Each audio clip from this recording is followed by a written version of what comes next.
Very good morning to all of you. So today I will discuss about the laws of the ocular motility. So there are mainly two different laws which are governing the ocular motility. Okay. So these are the Herring's law and Sherrington's law.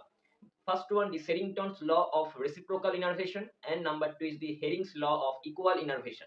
So Sherrington's law of reciprocal innervation governing the duction movement, and it states that an increase in the flow of innervation from the brain to a particular extraocular muscles is accompanied by a reciprocal decrease in the innervation flow from the brain to its antagonist muscle.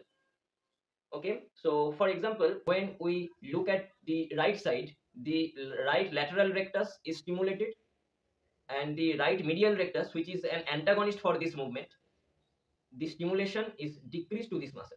Okay, then the Herring's law of equal innervation. So Herring's law of equal innervation governs the version movements. It states that an equal and simultaneous innervations flow from the brain to a pair of extraocular muscles of both eyes, means they are yoke muscle, for performing a particular version movement.